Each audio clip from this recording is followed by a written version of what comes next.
क्यों बोझ हो जाते हैं वो झुके हुए कंधे साहेब, जिस पर चढ़कर तुम एक दिन दुनिया देखा करते थे। नमस्कार साथियों, मैक्सिमम टेक्नोलॉजी में आपका स्वागत है। मैं साकरिया संजय और आज आपके लिए एक केस स्टडी लेके आया हूँ, जो कि आजकल मार्केट के अंदर जो टेक्नीशियन कई बार आधा अधूरा नॉलेज रखते हुए जो गलतियां करता है और जो सर्किट के अंदर जो वाकई में नॉलेज होना चाहिए वो क्या नॉलेज होता है, किस तरह से होता है, इस वीडियो के ज़रिए पूरा डिटेल में बताने की, समझाने की कोशिश की है। मेरा क्लास में एक स्टूडेंट का ही केस था जिससे एक मोबाइल के अंदर प्रॉब्लम आया था, जिससे डेड हुआ था। तो डेड बोर्ड को हम किस तरह से डायग्नोस कर सकते हैं, हमारा डीसी का रीडिंग है उससे भी आपको पता चलता है, लेकिन उसके लिए आपको सर्किट का बेस पता होना चाहिए। सर्किट में कौन सा चिप लगा हुआ है उसके अकॉर्डिंग डीसी की रीडिंग होती है। यूएसबी टेस्टर की रीडिंग हो चाहे डीसी का रीडिंग हो, ये आपने कोई एक आईसी के ऊपर देख लिया तो ज़रूरी नहीं है कि वही रीडिंग कोई दूसरी आईसी में हो सकता है। इसलिए जितना हो सके इतना आईसीओ के ऊपर अपना बेस बनाइए, सर्किटों को जानिए। कंपनी कोई भी हो, मॉडल कोई भी हो, उससे हमें कोई मतलब नहीं होता है। और सर्किट को पूरा अच्छे से जानिए। आपका मोबाइल ऑन होने के लिए 3 पार्ट है, प्राइमरी, सेकेंडरी और मेमोरी सेक्शन। तो तीनों में जो कुछ रिक्वायरमेंट है, जो लाइनें हैं, उस लाइनों को समझने की कोशिश करिए, उसको जानिए, तो बेहतर से बेहतर आप चीज़ें है अच्छे से समझ सकते हैं। इस वीडियो को एंड तक देखिएगा। मैं आशा करता हूँ कि आपको बहुत सारा इसके अंदर काफ़ी हद तक आपका डाउट क्लियर होगा, काफ़ी हद तक आपको समझ में आएगा सर्किट कैसे काम करती है, कैसे सॉफ्टवेयर आपके हार्डवेयर को चलाता होता है, हार्डवेयर सॉफ्टवेयर से कैसे हैंडल होता है, उसका पूरा डिटेल इस वीडियो के अंदर आपको मिल सकता है। देखिए दोस्तों, मेरा जो वीडियो होता है ये लंबा ज़रूर होता है, लेकिन इसके अंदर आपको नॉलेज काफ़ी हद तक है वो मिल सकता है। देखिए, मेरा ऐसा नहीं होता है कि भाई आपको आधा अधूरा बता दिया, मेन चीज़ है हाइड करके आपको ये बता दिया कि आपको सीखना है तो इधर आइए, उधर करिए, ऐसे करिए। ऐसा चीज़ नहीं है। मैं जो भी कुछ देता हूँ पूरा खुल के देता हूँ। लाइव जो केस जो स्टूडेंट के सामने बनाया होता है वो पूरा डिटेल ही रहता है। कोई चीज़ें कट या हाइड रखना ऐसा चीज़ें नहीं होता है। तो आप मेरी चैनल पे जाइए, बहुत सारे ऐसे वीडियो जो है वो आपको मिल जाएंगे जो आपके नॉलेज को ग्रोथ कर सकता है। और हमारे यहाँ अगर आप मोबाइल रिपेयरिंग सीखना चाहते हैं तो मोबाइल रिपेयरिंग में हमने hardware, software, programming, UFS change तक का जो हमारा प्रोग्रामिंग तक का जो क्लास है, हार्डवेयर के अंदर हैंड स्किल में आप देखिए double decker, double layer, black pasted, white pasted, जो सैंडविच बोर्ड आते हैं उसके ऊपर, और इवन अभी तो हमने आईफोन भी स्टार्ट कर दिया है। आईफोन पे भी डबल डेकर जो आईफोन है, ड्यूल लेयर सैंडविच आईफोन है, उसके ऊपर भी आपको पूरा अच्छे से बताते हैं। तो आपको अगर मोबाइल रिपेयरिंग में अपनी स्किल को लेके, अपने सॉफ्टवेयर स्किल को लेके, ईएमएमसी को स्किल को लेके, या फिर आप स्कीमेटिक स्किल है उसको लेके अगर परेशान हैं तो आप आ सकते हैं, मेरा कांटेक्ट कर सकते हैं। बेसिक टू एडवांस पूरा डिटेल के साथ हम क्लास के अंदर सारी चीज़ें बहुत अच्छे से एक्सप्लेन करते हैं और सपोर्ट भी पूरा आपको मिलता है। पूरा 1 मंथ 10-12 घंटा हमारा कंटिन्यू क्लास चलता होता है, जिसमें हाफ डे थियरी है और हाफ डे प्रैक्टिकल है, और आपको यहाँ खाने रहने की भी अच्छे से सुविधा मिल सकती है। अगर आप टेक्नीशियन है और आप का हैंड स्किल अच्छा है और आप ट्रेसिंग जानना चाहते हैं तो मेरा ऑनलाइन क्लास भी चल रहा है, वो भी आप ज्वाइन कर सकते हैं। और हाँ, एक दूसरी चीज़ कि 15 अगस्त आ रहा है, तो हम लोगों ने सोचा है कि 15 अगस्त हमारा राष्ट्रीय जो त्यौहार है, वैसे तो मेरा हर कोई राष्ट्रीय त्यौहार में एक अच्छे से कोई वीडियो आता ही है, इस बार भी आएगा, लेकिन 15 अगस्त 2 साल पहले मैंने एक डिस्काउंट रखा था, 15% डिस्काउंट। तो अगर आप हमारा क्लास ज्वाइन करते हो और 15 तारीख से पहले अगर आप इस साल के कोई भी मंथ में आना चाहते हो, लेकिन 15 तारीख से पहले अगर आप अपना सीट बुक करवाते हो तो 15% आपको डिस्काउंट है हमारी तरफ से आपको मिल जाएगा। तो अगर आप सीखना चाहते हैं, आपको फ़ी को लेके थोड़ा प्रॉब्लम है, आप चाहते हैं कि थोड़ा फ़ी कम हो जाए, डिस्काउंट मिल जाए, तो आप ये 15% डिस्काउंट आपके लिए है। आप हमारा क्लास है ये ज्वाइन कर सकते हैं। 15 तारीख याद रखिए, 15 अगस्त तक ही ये चीज़ है। 15 अगस्त के बाद फिर से हमारा जो रेगुलर जो फीस है वही है। 15 अगस्त तक अगर आप इस साल में कोई भी मंथ में अगर आप एडमिशन लेते हो तो आपको 15% डिस्काउंट मिल जाएगा। तो जल्दी से अपना सीट बुक करवाइए। हमारे पास लिमिटेड सीट होती है, जो क्लास में अगर वो उस मंथ में फुल हो जाएगा तो आपको नेक्स्ट मंथ में आना पड़ेगा। तो जो जल्दी से सीट बुक करवाएगा उसका पहले है वो हमारा सीट मिल सकता है। तो चलिए इस तरह से सीखते रहिए और समझते रहिए सर्किट, देखिए, एंजॉय करिए वीडियो को। और अगर आप वीडियो के माध्यम से कुछ सीखे हैं तो वीडियो के अंदर लाइक करिए, छोटा सा प्यारा सा एक कमेंट ज़रूर करिएगा। और इस तरह से अगर आपको अच्छा लगे तो अपने दोस्तों के साथ भी ये वीडियो शेयर कर सकते हैं। चलिए मिलते हैं हमारे कोई अगले नेक्स्ट वीडियो में। तब तक के लिए एंजॉय करिए, देखिए इस तरह से ये केस स्टडी, और जल्दी से ही और जल्दी हम दूसरा केस स्टडी लेके आएंगे। 15% डिस्काउंट का लाभ जरूर लीजिए, सीखिए, एक बार अपने आप को डेवलप करिए, अपने आप को अपडेट करिए और इस स्कीम का भरपूर यूज़ करिए। चलिए वीडियो को देख लेते हैं। नमस्कार दोस्तों, आज हमारे पास एक केस स्टडी है जो कि आज का हमारा ये मई का जो बेंच है 2023 का, हमारे साथ हमारे एक यही बेंच के एक टेक्नीशियन है जो वेस्ट बंगाल से है। इसका नाम मिलन है। क्या नाम है? मिलन दास जी, मिलन दास है। ये अपने एक मोबाइल है उसके पास Redmi 8 है, जो कि उसका कोई कस्टमर का मोबाइल है। उसका कहना ये था कि उसके पास जब मोबाइल आया था तो नेटवर्क का इश्यू था Redmi 8A में।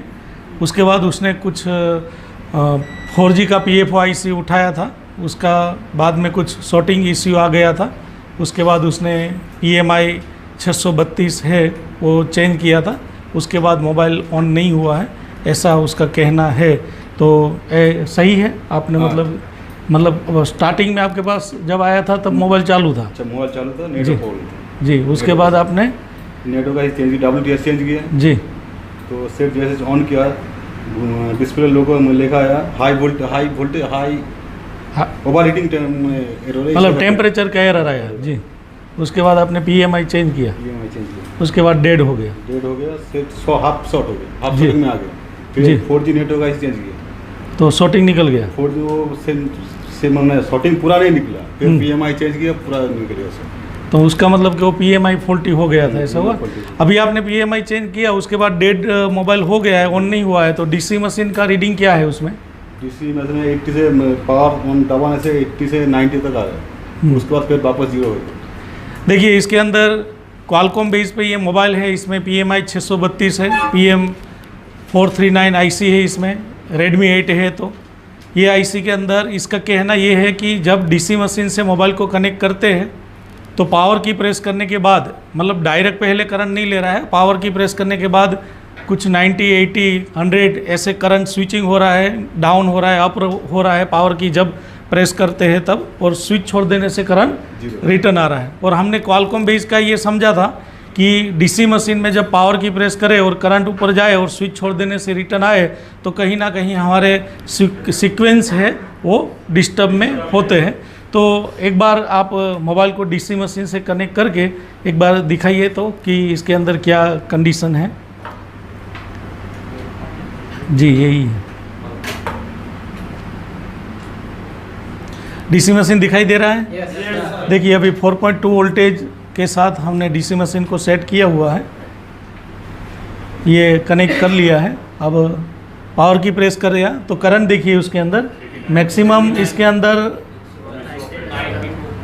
103 पे जा रहा है, और लास्ट इसके अंदर फिर एक बार पावर की प्रेस करिए, देखिए 103, 105 और लास्ट 62 के करीब करीब है। मतलब जब तक पावर की प्रेस करते हैं इस तरह से स्विचिंग हो रहा है, देखा पावर की प्रेस, और जैसे ही पावर की छोड़ देते हैं, आप एक बार पावर की छोड़ दीजिए तो इस तरह से करंट इसमें मतलब ये सब हो रहा है। बराबर, कोई बात नहीं, एक बार मोबाइल लेके इधर आ जाइए, हम थोड़ा इसके अंदर डिटेल में समझने की कोशिश करते हैं। तो आज का जो केस है इसका मोबाइल मॉडल नंबर है MI 8A, बराबर। क्वालकॉम बेस पे है तो इसमें PMI 632 है और इसका PM है 439, ये इसका PM है। जब भी आपके पास कोई भी डेड बोर्ड आए तो आपका पहला टेस्टिंग होना चाहिए कि DC मशीन से उसको कनेक्ट करें। अब हमने DC मशीन में कनेक्ट किया, क्या कोई डायरेक्ट करंट ले रहा था? कोई भी नहीं, कोई भी डायरेक्ट करंट नहीं ले रहा था। उसका मतलब कि हमारा प्राइमरी लाइन कैसा है? Primary line okay. Primary line में हम डाउट नहीं कर सकते। अब हमने पावर की प्रेस किया 105, 103, 62, 98, 99, इस तरह से जब तक पावर की प्रेस किया तो ऐसे करंट वेरिएशन हो रहा था। जैसे ही हमने PM पावर IC को मतलब पावर की को प्रेस किया तो मैक्सिमम हमने करंट 103, 105 तक देखा था। उसके बाद 99, 98 इस तरह से लास्ट 62 तक हमने करंट वेरिएशन देखा। ऐसे करंट का मतलब वेरिएशन हाई स्पीड से ऐसे स्विचिंग हो रही थी। और जैसे ही हमने स्विच को छोड़ा तो फिर करंट क्या हो गया?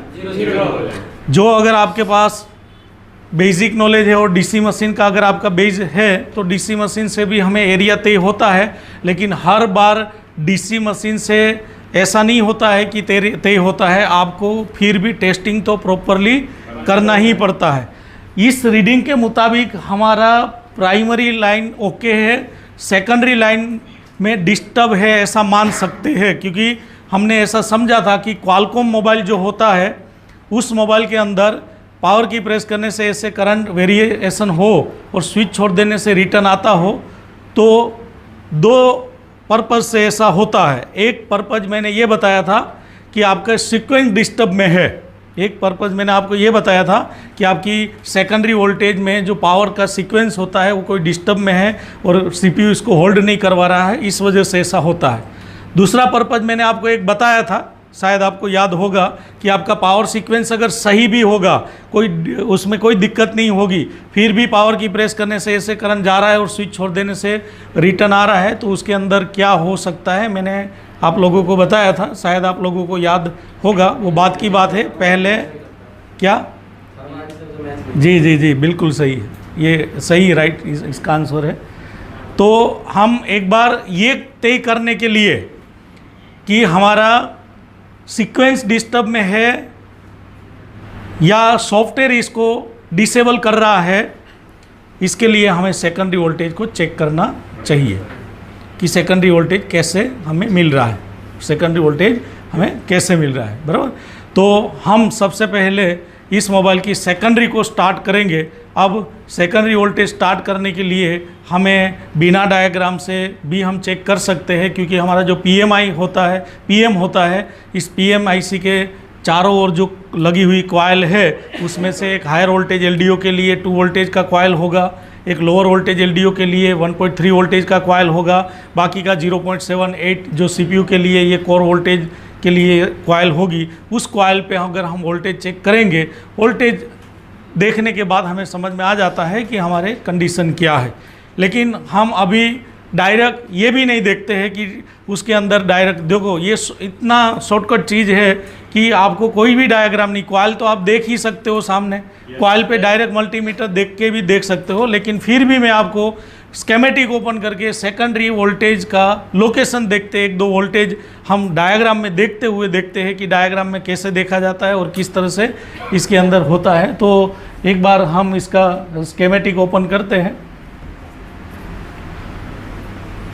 ये स्केमेटिक ओपन करना ये थोड़ा लंबी बात हो जाती है, क्योंकि हमें पता ही है कि कॉइल जो होता है वो चेक करने के लिए इतना स्केमेटिक, ये सब प्राइमरी बेस पे टेस्टिंग के लिए स्केमेटिक ओपन करने की हर बार ज़रूरत नहीं होती है, लेकिन फिर भी हम सीख रहे हैं तो कहीं ना कहीं कुछ लोगों को ऐसा लगता है कि एक बार स्केमेटिक से देखें। अदरवाइज़ कुछ लोग ऐसे भी होते हैं कि ये चेक करने के लिए स्केमेटिक की क्या ज़रूरत होती है, लेकिन कोई बात नहीं, हम दोनों तरफ से चेक कर लेंगे।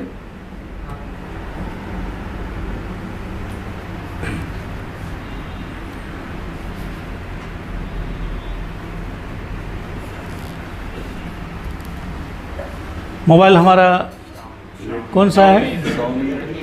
जी, इसमें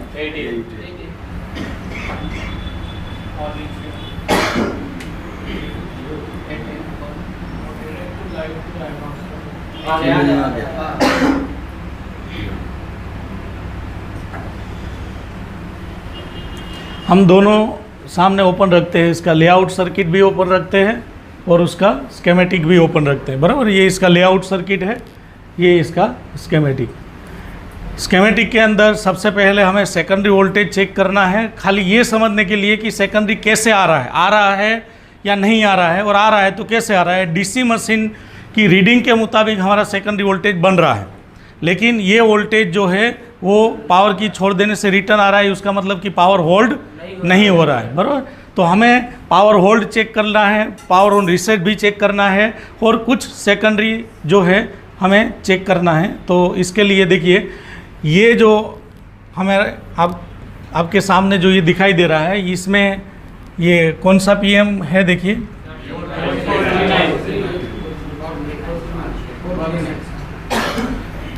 PM439 है।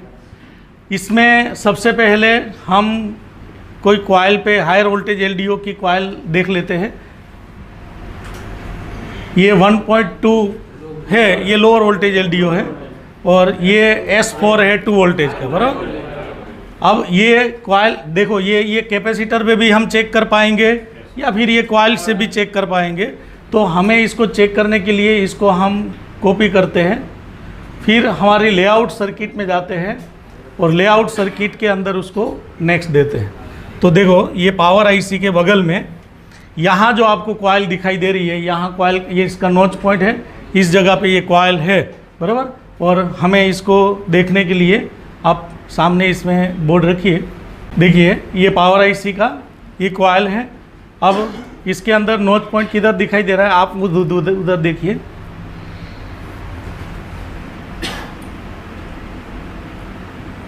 क्या चाहिए, क्लीनर उधर होगा, देखिए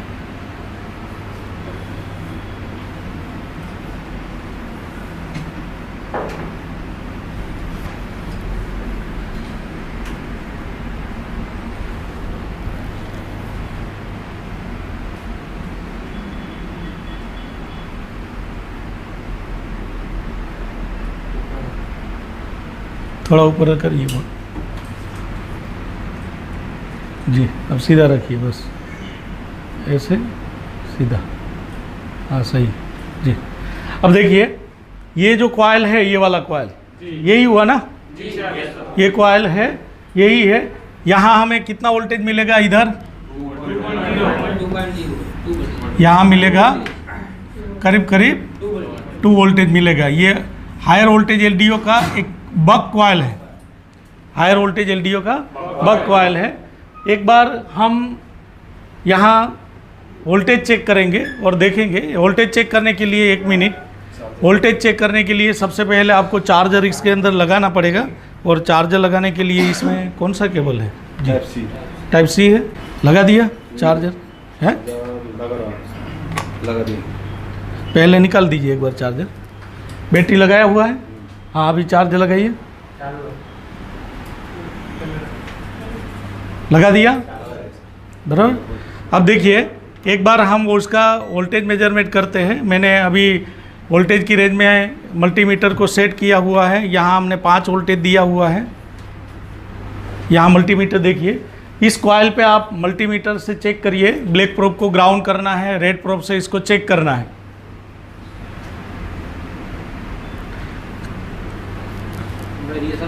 देखिए, इसके अंदर वोल्टेज तो आ रहा है लेकिन बहुत डाउन है, ये वोल्टेज नहीं है, कहने का मतलब ये वोल्टेज नहीं है। कहीं ना कहीं वोल्टेज VPHV पावर शायद नहीं बनते होंगे। ये सब पे चेक करिए तो आया 4.3 तो आ रहा है, बराबर। VPHV पावर आ रहा है, देखो ये VPHV पावर है, VPHV पावर आ रहा है, लेकिन ये कॉइल पे चेक करिए फिर से एक बार, देखिए ये कॉइल पे वोल्टेज आ रहा है, नहीं आ रहा है। यहाँ आना चाहिए तो 2 वोल्टेज के करीब करीब आना चाहिए, वेरिएशन होना चाहिए, नहीं आ रहा है। 1 मिनट आप रख दीजिए। देखिए, अभी हमने S4 चेक किया, नहीं मिला, नहीं। एक बार हम दूसरा भी चेक कर लेते हैं कि दूसरा सेकेंडरी वोल्टेज हमें मिल रहा है कि नहीं। इसके लिए फिर से हम S3 हम चेक करेंगे, S3 बराबर 1.2 वोल्टेज के करीब करीब हमारा मिलेगा। तो इसको चेक करने के लिए फिर हम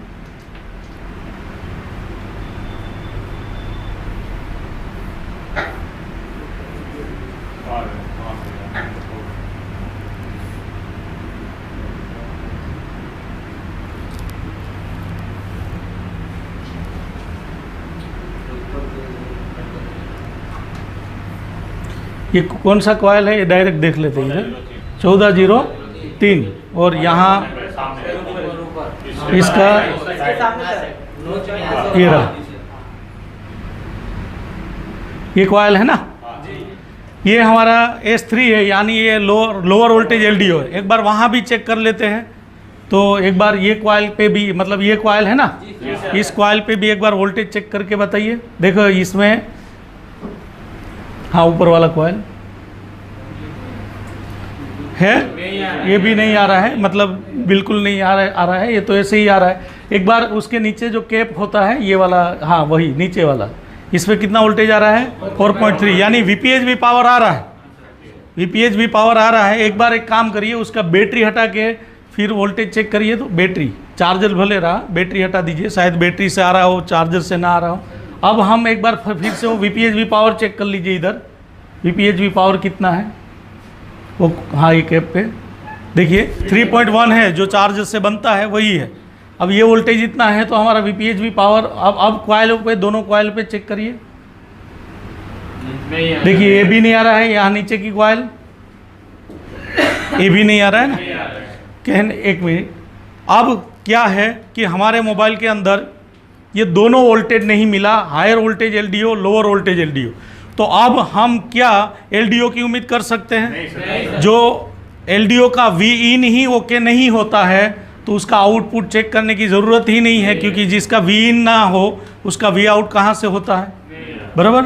लेकिन यहाँ थोड़ा एक हमें अलग चीज़ दिखने को मिला है कि जब DC मशीन से हमने कनेक्ट किया, पावर की प्रेस किया तो 100 तक करंट जा रहा था, उसका मतलब कि सेकेंडरी बन रहा है, उसका मतलब ये हुआ कि सेकेंडरी बन रहा है। लेकिन हमने चार्जर लगा के वोल्टेज चेक किया तो सेकेंडरी नहीं बन रहा है, चार्जर लगा के वोल्टेज चेक किया तो हमारा सेकेंडरी नहीं बन रहा है।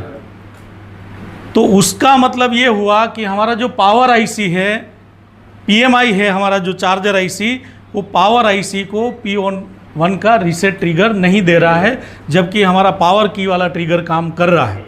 यानी PMI हमारा सही से काम नहीं किया है। शायद इसने PMI चेंज किया है तो हो सकता है सही ना लगा हो, या हो सकता है वो PMI फॉल्टी हो।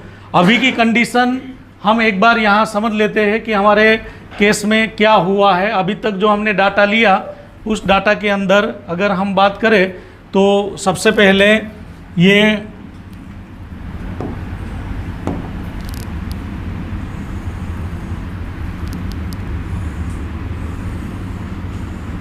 है PMI 632, बराबर। हमने बैटरी लगाया था VBAT, क्या लगाया था? बैटरी। और यहाँ लगाया था VBus चार्जर। दोनों जब बैटरी निकाल दिया तो 3.1 वोल्टेज आ रहा था VPHV पावर, जब बैटरी था तो 4.3 आ रहा था। उसका मतलब कि बैटरी की वोल्टेज भी VPHV पावर पे आ रही थी और चार्जर का भी आ रहा था। अब यहाँ से हमें जो वोल्टेज मिलता है वो VPHV पावर,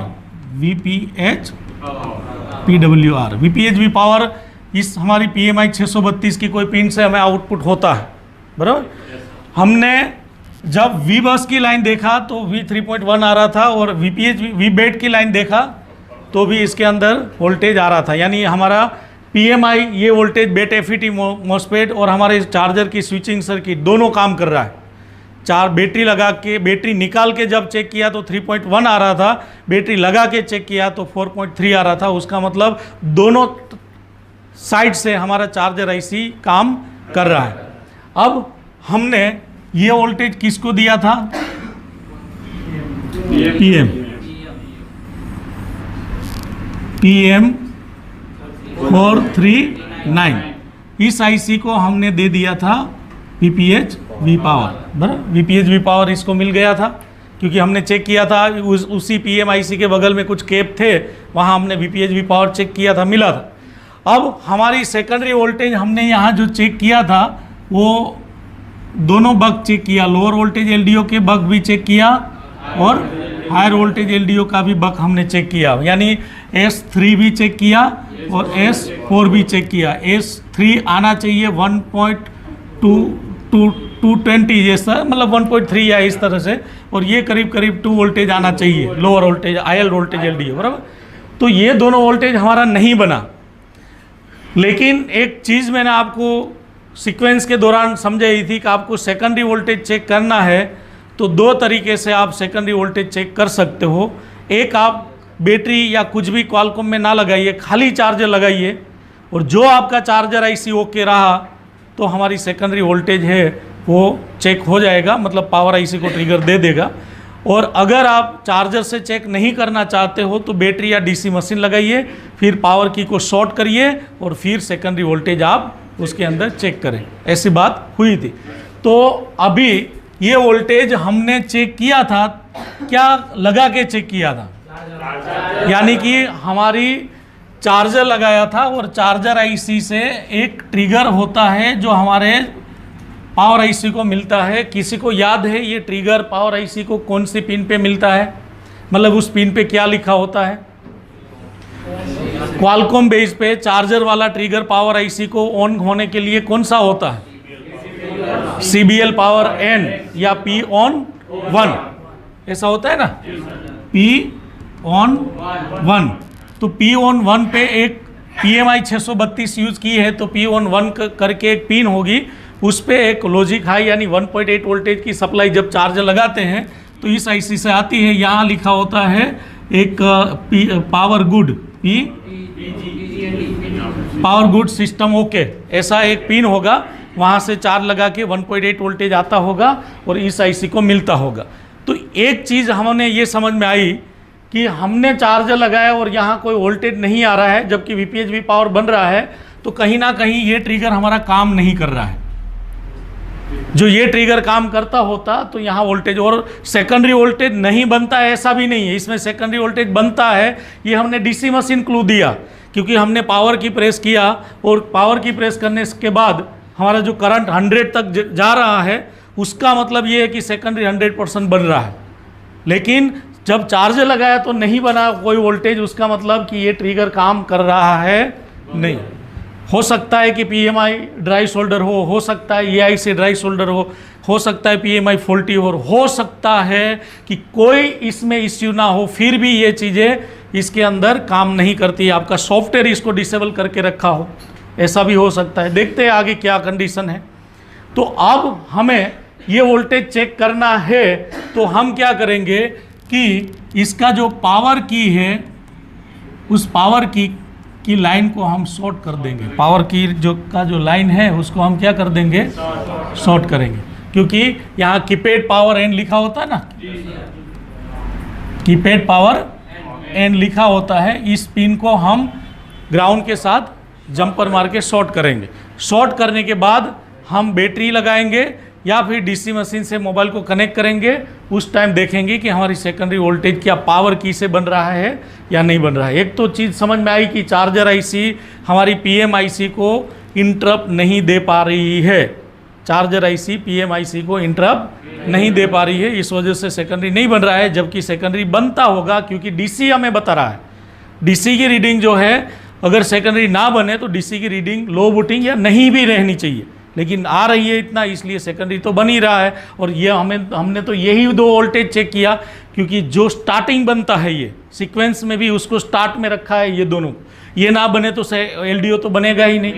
तो अब हम इसके अंदर पावर की जो 2 लाइन है उसको शॉर्ट कर देते हैं और फिर इसके अंदर हम वोल्टेज चेक करते हैं।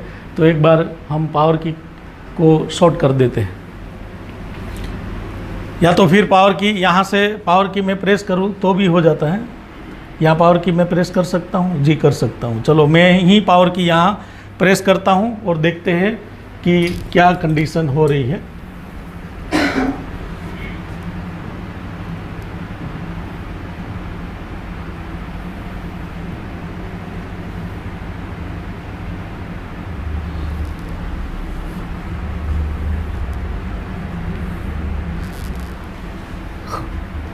आप क्या करें, पावर आईसी जो हमें वोल्टेज चेक करना है वो सामने रखिए, रखिए इधर, थोड़ा बस थोड़ा सीधा कर दीजिए, बस सही है। अब आपको देखना इधर है, बराबर। मैं इधर पावर की को प्रेस करने की कोशिश करता हूँ, बैटरी लगा दी है। एक बार वीपीएचवी पावर देख लेते हैं कि वीपीएचवी पावर बैटरी को मिल गया, बैटरी वाला मिल गया है कि नहीं, चेक करके बताइए। वीपीएचवी पावर, बैटरी लगा दीजिए, बैटरी लगा दिया है। वीपीएचवी पावर एक बार बता दीजिए सबको, इधर ये कैप पे कहीं भी थोड़ा बोर्ड वहाँ करके आप वहाँ देख के वीपीएचवी पावर देखिए आ रहा है, बराबर आ रहा है। अब हम ये जो कॉइल है उसमें मल्टीमीटर रखेंगे और मैं पावर की प्रेस करूँगा और देखते हैं कि क्या वोल्टेज आ रहा है। हम यहाँ अभी ये कॉइल पे रखेंगे, बराबर, ये कॉइल पे ये वाला जी, अब रख दीजिए।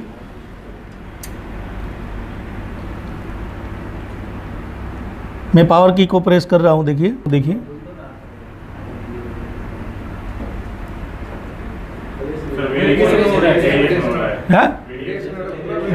वेरिएशन है ना। देखो ये वोल्टेज हमने चेक किया, लेकिन 2 वोल्टेज करीब करीब जा रहा है और रिटर्न जा रहा है, आ रहा है, मतलब इस तरह से वेरिएशन है ना इसमें, क्योंकि डीसी की रीडिंग भी वेरी है तो इसके अंदर ये भी वेरी। अब हमें एक बार ये भी चेक कर लेते हैं, ये वोल्टेज, बराबर, तो इसको भी हम एक बार चेक करते हैं। फिर से वो कॉइल पे इधर रखना है आपको, ऊपर वाली कॉइल। देखिए मैं पावर की, आप मल्टीमीटर में देखिए, मैं पावर की को प्रेस करता हूँ, हो रहा है 1.2। अब वेरिएशन है ना, इसमें भी वेरिएशन है जी, छोड़िए।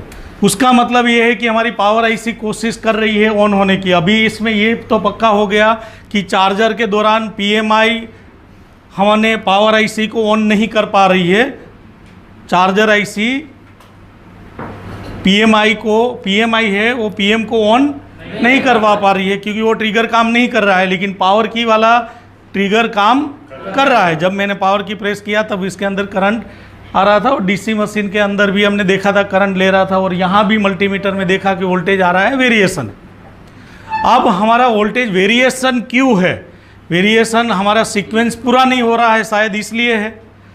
हम कैसे समझेंगे कि हमारे मोबाइल में पावर आईसी ओके है या पावर आईसी का दिक्कत है? उसके लिए सीक्वेंस में लास्ट बताया होता है पावर ऑन रीसेट,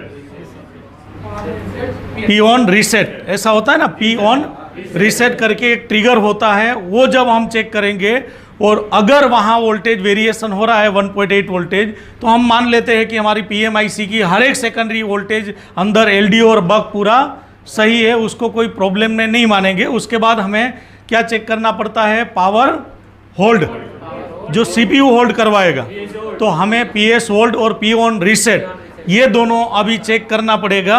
उसके बाद हम डिसीजन ले सकते हैं कि ये प्रॉब्लम सीपीयू की ओर से है, ये प्रॉब्लम पावर सीक्वेंस में है, या दोनों में है या नहीं है। ये बाद की बात है, जब हम चेक करेंगे तब। अब कोई डिसीजन ले नहीं सकते, अभी पावर आईसी सही है या नहीं है अभी बोल नहीं सकते हैं। एक बार हम क्या करते हैं, पी ऑन 1 और पी एस होल्ड और रीसेट, ये दोनों हम चेक करते हैं। इसके लिए हम फिर से हमारे स्केमेटिक डायग्राम के अंदर ही जाते हैं और इसमें हम ये देखते हैं कि किधर है। इसके लिए फिर इधर आते हैं, फिर इसके अंदर हमारा हाउसकीपिंग एरिया जो पावर आईसी का है उसको देखते हैं। ये इसका हाउसकीपिंग एरिया है। इस आईसी की कौन सी पिन पे है? जो मैं आपको बताया था कि पी ऑन 1 ये चार्जर वाला, ये ट्रिगर काम नहीं कर रहा है। देखो यहाँ लिखा भी है सिस्टम ओके, लिखा है ना। हाँ, ये वो काम नहीं, इसलिए मोबाइल के अंदर चार्ज लगा के सेकेंडरी वोल्टेज नहीं बन रहा था। अब ये पी एस होल्ड है और ये reset, P on reset 27 number का पिन है। क्या हमें ये चेक करने के लिए कोई कंपोनेंट मिलता है? कोई ऐसा ऑप्शन होना चाहिए कि मल्टीमीटर हम रख सके। तो नेक्स्ट देते हैं, नेक्स्ट देते हैं, यस। ये सीपीयू है, प्रोसेसर में गया है AC 37 नंबर की पिन पे।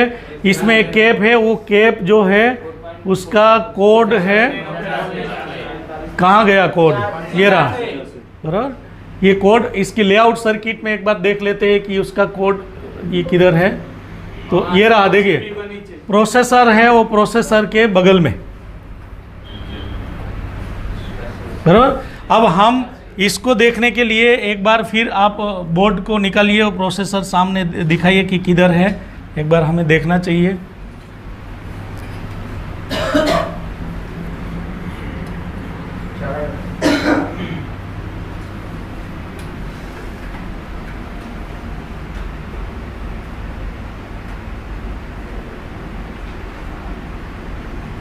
जी देखिए 1 2 और तीसरा, बराबर। तो 1 2 और तीसरा ये है ना। देखिए इसमें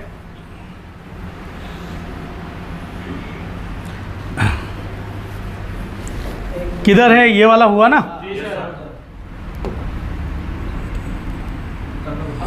ये वाला, ये हुआ ना, ये जो कैप है वही।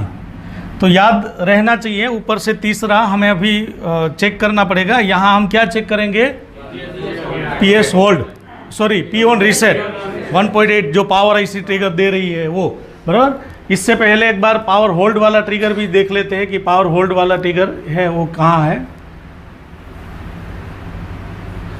तो उसके लिए फिर से हमें स्कीमेटिक में जाना है और PS होल्ड वाला ट्रिगर में एक रजिस्टर है, चलो इस PS होल्ड में एक 1K का रजिस्टर है, इसको देखते हैं। R404 हुआ नहीं, हो गए।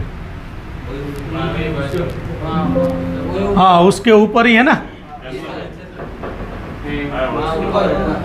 ये वाला है ना।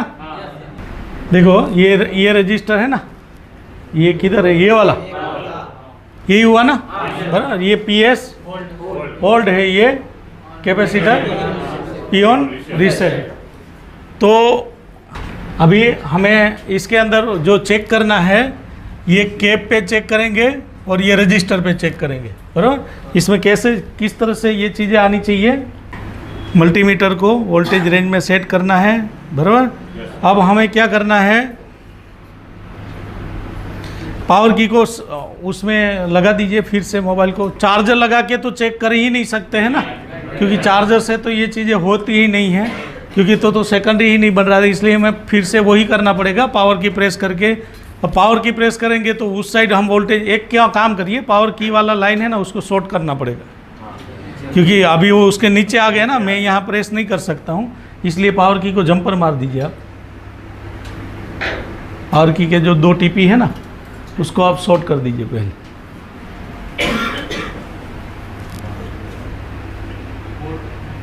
देखना है कौन सा टीपी है, देखिए सामने, उसको जूम करिए, जूम हटाइए, क्लीन करिए, जूम।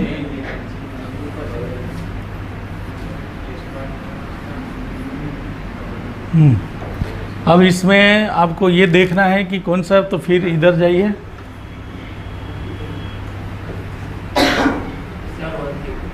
है?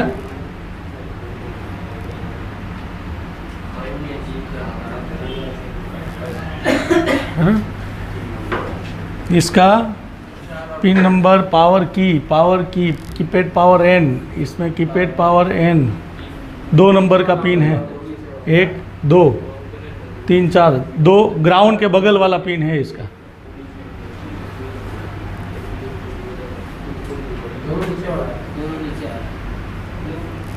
एक देखिए तो इसमें ग्राउंड कौन सा पिन है, चेक करिए तो मल्टीमीटर।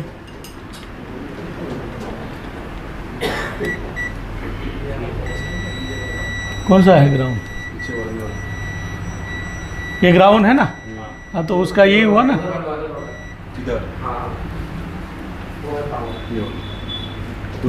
जंपर। हाँ सब जंपर लगा दिए।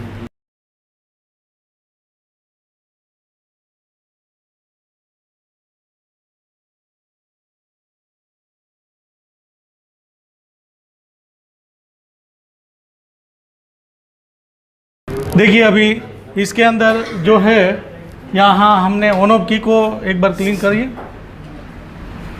अभी मैं यहाँ ऑन ऑफ की को प्रेस नहीं कर सकता हूँ क्योंकि अभी हमें बोर्ड के उस साइड वोल्टेज चेक करना है, इसलिए कंपलसरी हमें ऑन ऑफ की पे जंपर किया है और ये वोल्टेज चेक करने के लिए।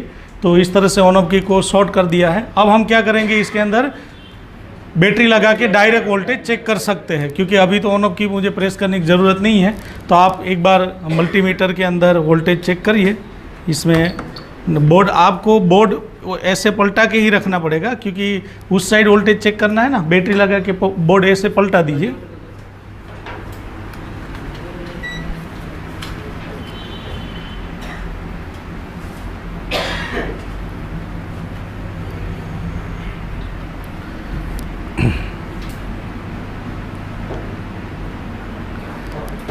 वो डिस्प्ले का बेल्ट ये सब ना लगाओगे तो भी चलेगा, खाली इधर, या तो ये नहीं लग रहा है तो हम डीसी से कनेक्ट करके देख लेते हैं।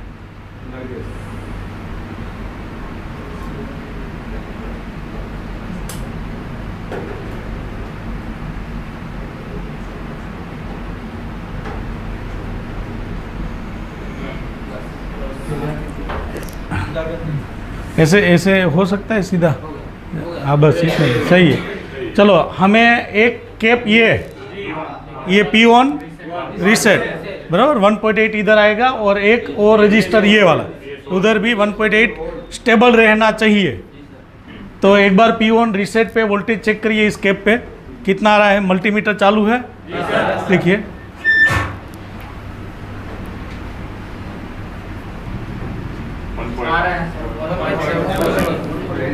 देखिए 1.7 आके जा रहा है, देखो 1.8 आया, 1.7 गया, आ रहा है, जा रहा है, आ रहा है, जा रहा है। उसका मतलब कि पी ऑन रीसेट ओके।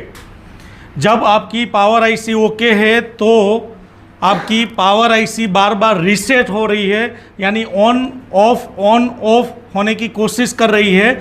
अब जब तक इसको सीपीयू से पीएस होल्ड का ट्रिगर ना मिले तब तक वो अपने अंदर को स्टेबल नहीं होता। तो ये पी ऑन रीसेट वेरिएशन, उसका मतलब सब सेकेंडरी ओके। अब हमें एक बार पीएस होल्ड वाला ट्रिगर देख लेते हैं। तो वो रजिस्टर पे चेक करते हैं। ये जो 1K का रजिस्टर है ये पीएस होल्ड का ही है ना ये? हाँ, तो देखिए उसमें ये क्या है, ये भी ये भी सेम रीसेट भी वेरिएशन जिस तरह से हो रहा है, पीएस होल्ड भी इसी तरह से सेम टू सेम वेरिएशन हो रहा है। पीएस होल्ड और पीएस रीसेट ये दोनों किस तरह से हो रहा है, आता जाता है इस तरह से, बराबर। उसका मतलब ये है कि यहाँ हम ये समझ सकते हैं कि ये प्रॉब्लम हमारा पीएस होल्ड यानी सीपीयू जो है उसकी कुछ रिक्वायरमेंट पूरी नहीं हो पा रही है, इसलिए सीपीयू होल्ड को कंटिन्यू नहीं करता है। ये कंडीशन में आने का रीज़न बहुत कुछ है, मतलब सप्लाई आपकी सब ओके है। अब ये कंडीशन हो सकती है कि सीपीयू को क्लॉक ना मिलता हो, सीपीयू को हमारा बीबी क्लॉक है वो ना मिले तो भी इस तरह से होता है। सीपीयू का कुछ एलडीओ या बक वोल्टेज ड्राई शोल्डर हो गया हो, कुछ प्राइमरी वोल्टेज जो सेकेंडरी वोल्टेज उसको मिलना चाहिए वो ना मिलता हो तो भी ये चीज़ें हो सकती है। तो कहीं ना कहीं ये आपके प्रोसेसर का इश्यू है या दूसरा ये प्रॉब्लम आपका सॉफ्टवेयर है, यानी आपका सॉफ्टवेयर सही है लेकिन सॉफ्टवेयर ने कहीं दूसरी जगह से कुछ एरर ली है, इस वजह से पावर होल्ड नहीं करवा रहा है, यानी सीपीयू को आपका सॉफ्टवेयर मना कर रहा है कि आप पावर को होल्ड मत करिए।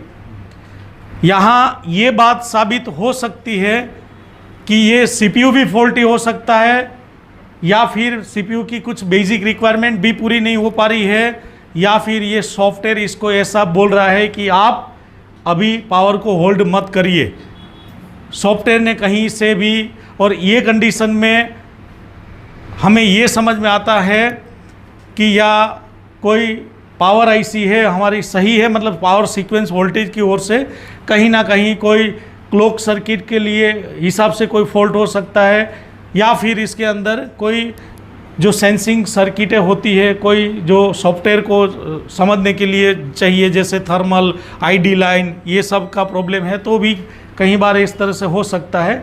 तो एक बार हम क्या करते हैं, ये समझने के लिए कि हमारे मोबाइल में सॉफ्टवेयर ये करवा रहा है या सीपीयू का ही दिक्कत है, ये सॉफ्टवेयर कर रहा है या सीपीयू। अभी क्या है, ऐसी कंडीशन में हम डायरेक्ट सीपीयू को अटैक करते हैं, डायरेक्ट अभी सीपीयू डिसीजन नहीं लेना है कि ये सीपीयू का ही दिक्कत है।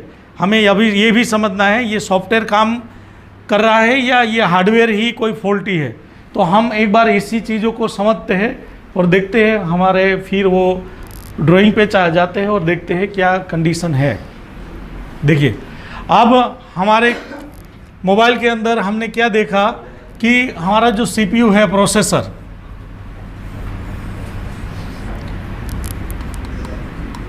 इसको जब सब सेकेंडरी वोल्टेज मिलता है तब फाइनली यहाँ एक पी ऑन रीसेट और यहाँ से यहाँ जाता है पी एस, बराबर, पी एस होल्ड। तो यहाँ इसका भी वेरिएशन वोल्टेज है, ये भी स्टेबल नहीं है, इस तरह से आ रहा है ना, हाई लो हाई लो, ये भी वोल्टेज हाई लो और एक परफेक्ट स्विचिंग पे हो रहा है दोनों, जिस तरह से ये हो रहा है उसी तरह से ये हो रहा है। अब क्या है कि ये स्टेबल रहना चाहिए, इस तरह से आता जाता नहीं होना चाहिए। ये सीपीयू का दिक्कत है या कोई पावर सीक्वेंस अभी भी डिस्टर्ब में है, ये देखने के लिए हम ये देख सकते हैं कि जो हमारे मोबाइल में सीपीयू है और सीपीयू के साथ जो मेमोरी है, उन दो मेमोरी को कुछ डिकनेक्ट ऐसा कर दे जो सॉफ्टवेयर डिसेबल हो जाए। हमें अभी मेमोरी से जो सीपीयू रीड कर रहा होगा सॉफ्टवेयर प्रोग्राम, उसको हमें डिस्टर्ब कर देना है ताकि सीपीयू को मेमोरी से डाटा ना मिले। उस टाइम क्या कंडीशन है, अगर हम मेमोरी को डिस्टर्ब करेंगे और बाद में भी यही दिक्कत रही तो ये हम मान सकते हैं कि सीपीयू ही फॉल्टी है। लेकिन अगर हम मेमोरी को डिसेबल करेंगे और उसके बाद हमारा पावर होल्ड हो जाएगा तो याद रखना आपका पावर सीक्वेंस, आपका पावर आईसी, आपका सीपीयू सब ओके है। सॉफ्टवेयर ने ये चीज़ें करके रखी है, सॉफ्टवेयर ने बंद करके रखा है आपके पावर आईसी, सीपीयू को मना किया है कि आप पावर आईसी को होल्ड ना करिए। और उस टाइम हमारे कंप्यूटर में कनेक्ट करेंगे तो पोर्ट भी नहीं बनेगा। क्यों पोर्ट नहीं बनेगा? क्योंकि चार्जर लगाने के बाद हमारा कोई सेकेंडरी बन ही नहीं रहा है। तो हम क्या देखेंगे कि हमारे सीपीयू और मेमोरी के बीच में जो रिलेशन होता है, इसमें 7 डाटा लाइन होती है, डाटा 0 से डाटा 7 तक, और उसके बाद एक सीएमडी लाइन होती है, एक क्लॉक लाइन होती है और एक रीसेट होता है। इसमें जनरली जो उसका क्लॉक लाइन होता है या सीएमडी लाइन होता है, उसमें आपको रजिस्टर मिल जाएगा। उस रजिस्टर को अगर हम बोर्ड से हटा दे या उसको ग्राउंड के साथ शॉर्ट कर दे तो जो हमारी मेमोरी आईसी में जो सॉफ्टवेयर है वो सीपीयू रीड नहीं कर पाएगा। उस टाइम हमारा सीपीयू क्या डीसी मशीन से बात करता है, मतलब हमारी पावर आईसी से, वो देखते हैं कि ये कम्युनिकेशन कैसे पूरा हो रहा है। तो फिर से एक बार हम डायग्राम में देखते हैं कि वो ऐसा कौन सा ईएमएमसी और सीपीयू के बीच में है जो कोई लाइन, तो उसमें कोई कंपोनेंट है या नहीं है। तो हम फिर से स्कीमेटिक डायग्राम में जाते हैं। ये जो हमारा ईएमएमसी है, बराबर, इस ईएमएमसी के अंदर यहाँ डाटा 0 से डाटा 7, यहाँ कोई कंपोनेंट नहीं है तो सब कंपोनेंट एनसी है। तो यहाँ भी आप डाटा 0 जो है उसका जो कंपोनेंट एनसी है वहाँ टीपी है, उस टीपी को भी आप ग्राउंड कर दोगे तो भी डाटा जाना बंद हो जाएगा। यानी डाटा 0 कौन सा है, इधर डाटा 0 ये है लास्ट वाला।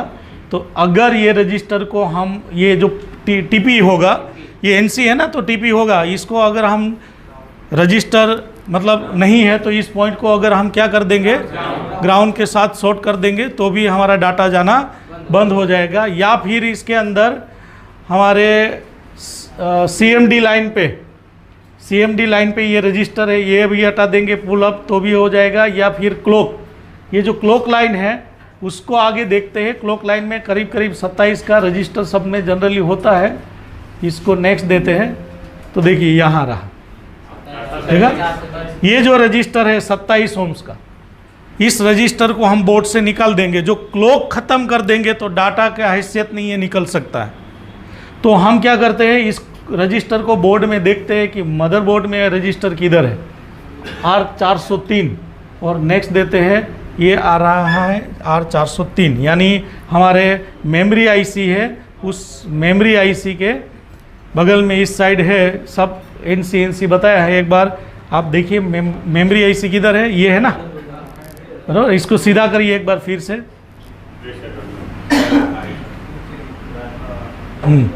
अब दोनों हम एक साथ में ऊपर रखेंगे तो समझ में आ जाएगा। अभी खुला आया।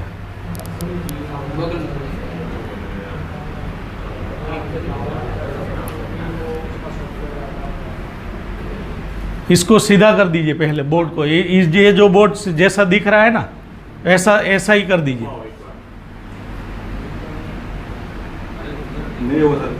नहीं आप बोर्ड निकाल दीजिए, कोई बात नहीं, बोर्ड को निकाल दीजिए अभी। हाँ अब देखिए, अब इसको सीधा करिए। हाँ देखिए ये कौन सा रजिस्टर इसके अंदर है, 1 2 3 4 5 6। हाँ जी, ये दोनों एनसी है, दोनों। हाँ ये वाला हुआ ना, बराबर ना, यही है। देखो एक मिनट, 1 2 3 4 5, 1 2 3 4 5, हाँ वही है, वही। ये रजिस्टर को हमें बोर्ड से रिमूव कर देना है। ये क्लॉक लाइन का 27 ओम्स का रजिस्टर है, बोर्ड से उसको रिमूव कर देना है। अगर बोर्ड से रिमूव कर देंगे तो सॉफ्टवेयर जाना बंद हो जाएगा सीपीयू के पास, बाद में सीपीयू और पावर ही रहेगा। तो उसका रिलेशन से हमें पता चल जाएगा कि हमारी सीक्वेंस में प्रॉब्लम है या सॉफ्टवेयर उसको मना कर रहा है। हमारे सीक्वेंस में प्रॉब्लम है या सॉफ्टवेयर हमें मना कर रहा है। तो हम एक बार वो रजिस्टर है ना, वो बोर्ड से रिमूव कर दीजिए, शोल्डर से ही करिएगा। देखिए इसके अंदर यहाँ से एक पॉइंट से ये रजिस्टर उठा लिया है इधर से।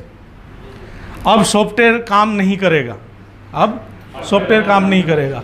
अब हमें एक बार डीसी मशीन से चेक करना है कि क्या कंडीशन है, या हमारा पावर होल्ड हुआ है या जैसा कंडीशन वैसा ही है। इधर आइए और मोबाइल को डीसी मशीन से कनेक्ट करके फिर से बताइए कि डीसी मशीन के अंदर क्या कंडीशन है, और फिर देखते हैं।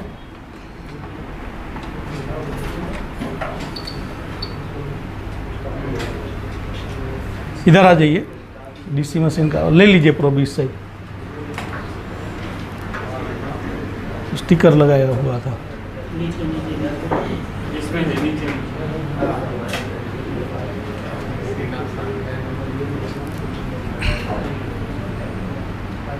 अब पावर की प्रेस करिए। देखिए पावर की तो हमने शॉर्ट रखी है ना, इसलिए अभी हमें एक बार पावर की को वो जंपर हटा देते हैं। पावर की शॉर्ट किया था ना, वो जंपर हटा दीजिए पावर की वाला।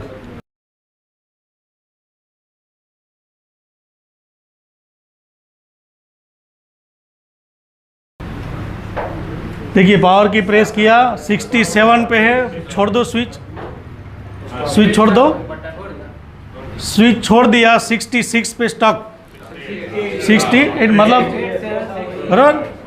पहले ये पावर की प्रेस करते थे और छोड़ देते थे तो रिटर्न आ रहा था, और पावर की प्रेस करते थे 103 2 3 4 पे, इस तरह से वेरिएशन होता था, बराबर। अभी देखिए 68 67 पे स्टक है, उसका मतलब अब वोल्टेज स्टेबल है। अब हमारा सेकेंडरी वोल्टेज चेक करेंगे तो सब वोल्टेज क्या है, स्टेबल है। एक बार हम सेकेंडरी वोल्टेज भी चेक करते हैं। अब हम एक बार वो देखते हैं चार्जर लगा के कि अब चार्जर लगा के वोल्टेज बना कि नहीं। अब हमारा चार्ज लगा के वोल्टेज बन रहा है कि नहीं, वो भी देख लेते हैं। और वोल्टेज अभी इस कंडीशन में स्टक हो रहा है या वेरिएशन हो रहा है, क्या है, एक बार वो देखते हैं। फिर से वही जो हमने पहले चेक किया था वो देखते हैं। आइए एक बार।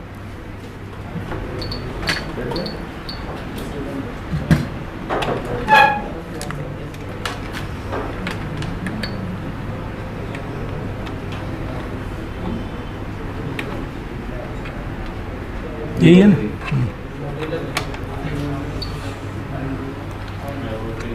अब देखिए चार्जर लगाइए, और चार्जर लगाने के बाद इसमें सेकेंडरी वोल्टेज चेक करिए।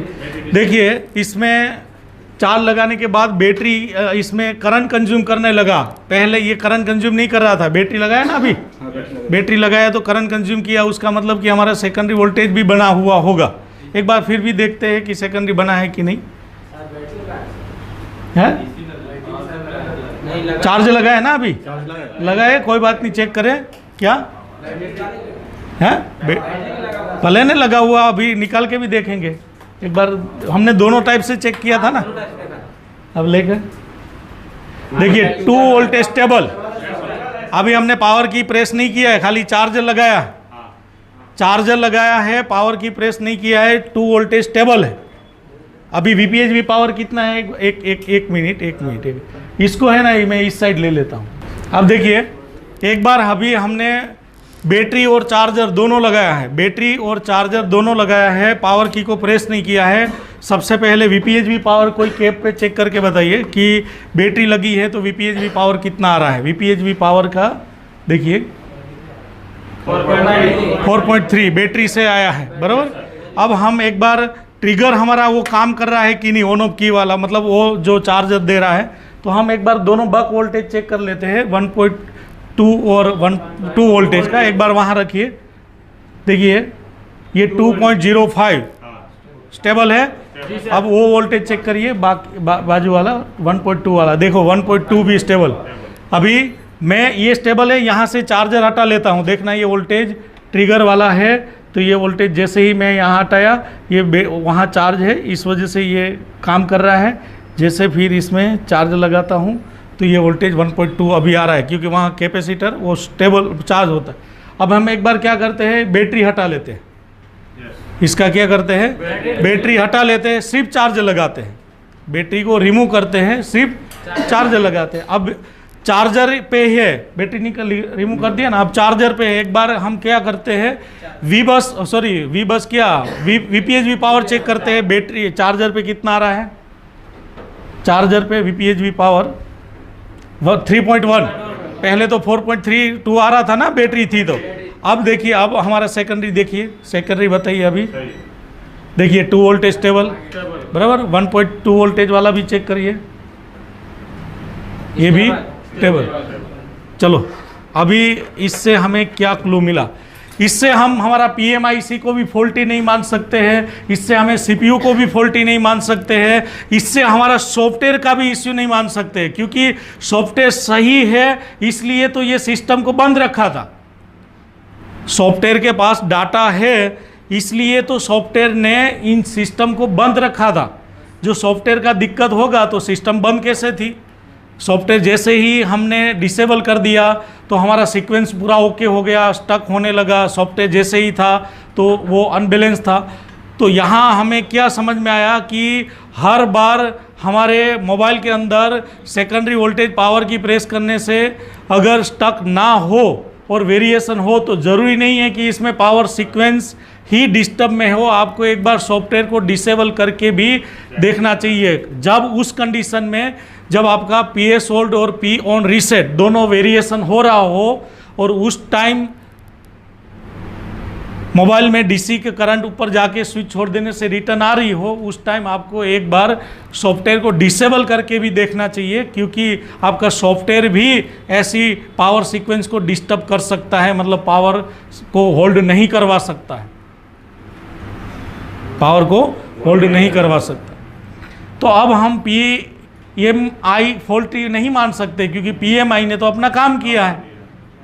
पहले मानते थे, पता है, पहले जब हमने देखा था तब मानते थे कि भाई P ऑन रीसेट ट्रिगर काम नहीं कर रहा है, ऐसा मानते थे ना, P ऑन रीसेट ट्रिगर काम नहीं कर रहा है। अब तो PMI भी ओके है, चार्जर भी ओके, मतलब चार्जर IC भी ओके है, पावर IC भी ओके है, CPU भी ओके है, सॉफ्टवेयर भी ओके है।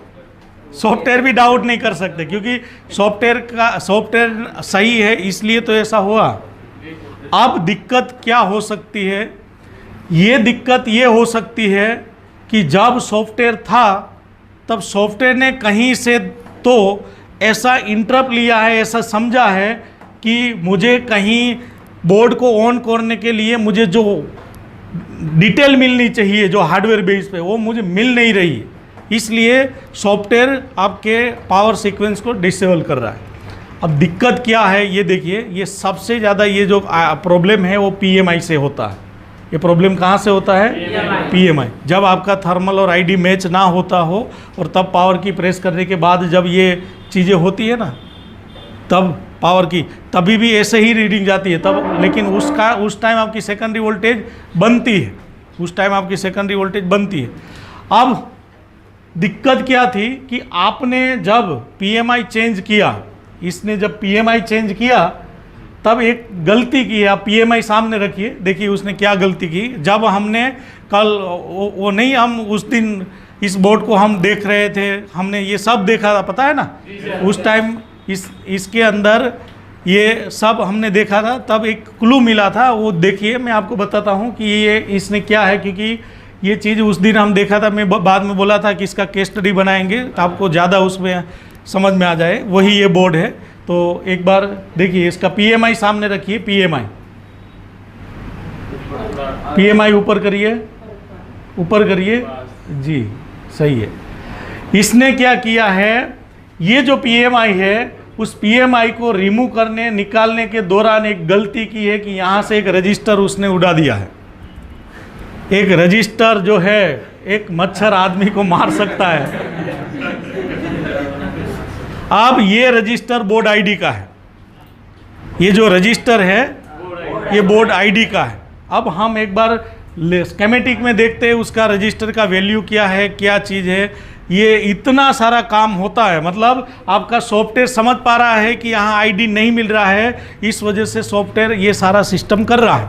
अब जैसे ही आईडी मिल जाएगा सॉफ्टवेयर सिस्टम को चला देगा। अब देखना, अभी इसके अंदर हम स्केमेटिक में देखते हैं कि स्केमेटिक के अंदर ये चीज़ें क्या है।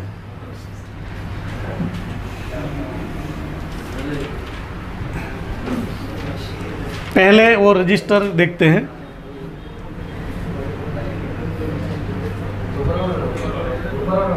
ऊपर वाला कहाँ है, ये नहीं है,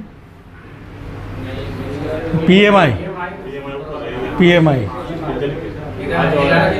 हाँ ये, इसमें R1207 ये रजिस्टर है ना, R1207 ये रहा बोर्ड आईडी 1।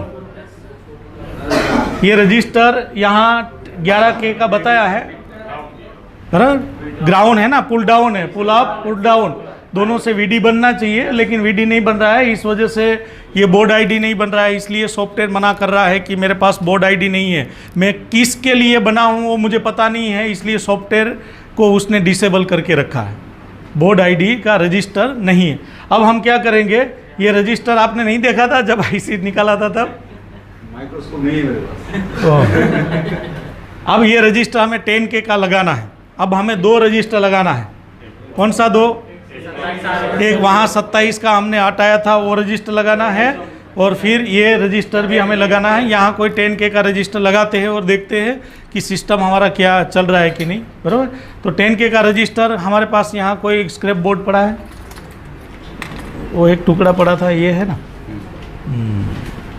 इसमें देखिए सब जगह पे रजिस्टर का है, तो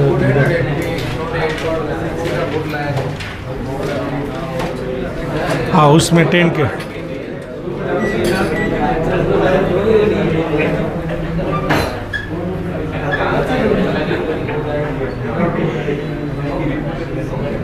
ये सब रजिस्टर है ना, उसको दोनों प्रोब से चेक करिए, तो मल्टीमीटर का दोनों प्रोब फटाफट उधर रखिए।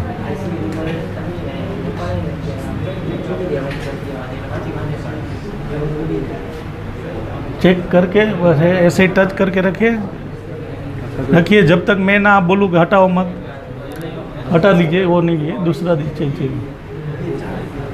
हाँ ये है, ये रजिस्टर फिर से रखिए उधर।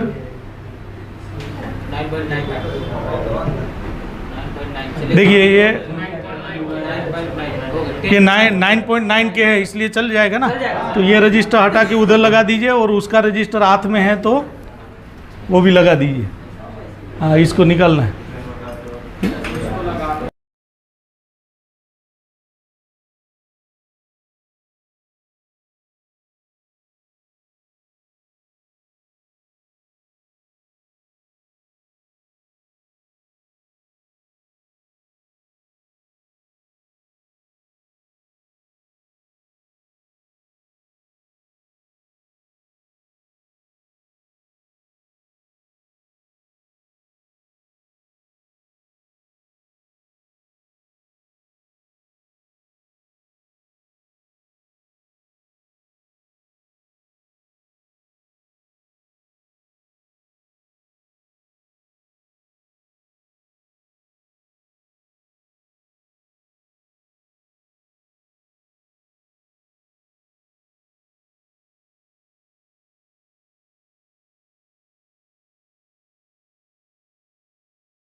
देखिए अभी हमने इसके अंदर बोर्ड आईडी का जो रजिस्टर है वो यहाँ लगा दिया है। ये जो रजिस्टर है, ये रजिस्टर स्कीमेटिक में देखा था 11 के, लेकिन यहाँ जो कोई दूसरे अगर मोबाइल के मदरबोर्ड के अंदर देखोगे यही मॉडल में, तो यहाँ कंपनी के द्वारा लगाया गया है 43 के।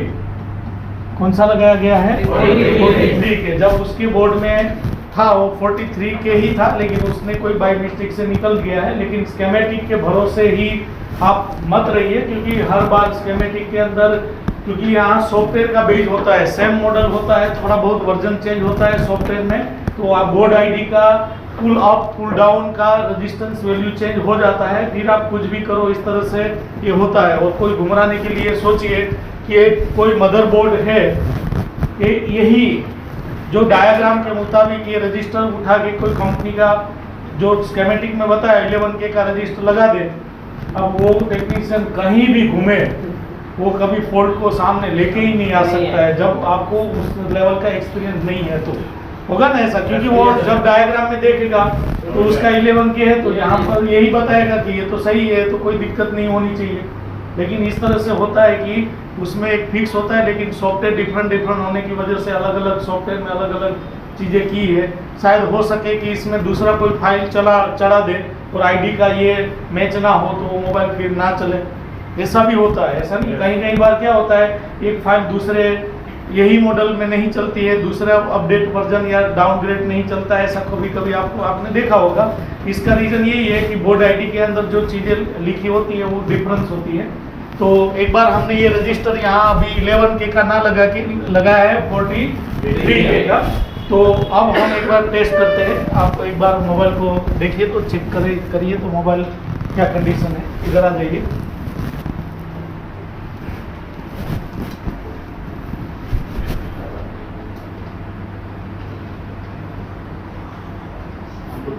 जी बंद करिए। चालू